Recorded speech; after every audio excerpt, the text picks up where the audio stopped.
병원 응급실에서의 폭행이나 난동 같은 의료 방해 행위에 대해 정부가 처벌을 강화하기로 했습니다. 응급실의 보안 인력을 의무 배치하고 응급실 폭력엔 구속 수사를 원칙으로 형량도 강화할 방침입니다. 조혜진 기자입니다.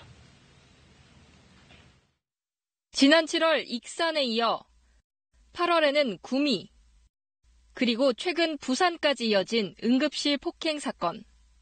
응급실에서 일어난 이러한 의료방해 행위가 지난 한 해에만 900건에 가깝습니다.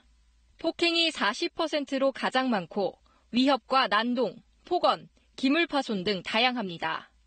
가해자 3명 중 2명은 술에 취한 상태였습니다. 피해자는 대부분 의사나 간호사 등 의료인이지만 10건은 다른 환자까지 다치게 했습니다. 대부분은 처벌을 받지 않았고 벌금형 이상을 선고받은 가해자는 30명도 채 안 됩니다. 의료진을 폭행하게 되면 진료에 공백이 생겨서 그 환자나 보호자들한테 문제가 생길 수 있기 때문에 환자들의 진짜 치료를 위한 권리를 침해하는 거라고 보시면 될 것 같습니다. 정부가 대책을 내놨습니다.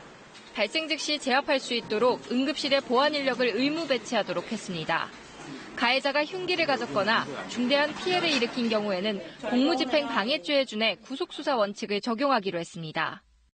응급의료를 방해하면 5년 이하의 징역, 5천만 원 이하의 벌금형을 받는데 이 기준도 강화하기로 했습니다. 필요한 법제도 개선을 지속적으로 추진하겠으며 국민들에게 필요한 정보 제공 등 응급실 이용 문화 개선을 위해서 적극 노력하겠습니다. 하지만 응급실 폭력을 실제로 예방하고 줄이기 위해서는 보안 인력의 권한을 강화하는 등의 추가 조치가 필요하다는 지적도 나옵니다. KBS 뉴스 조혜진입니다.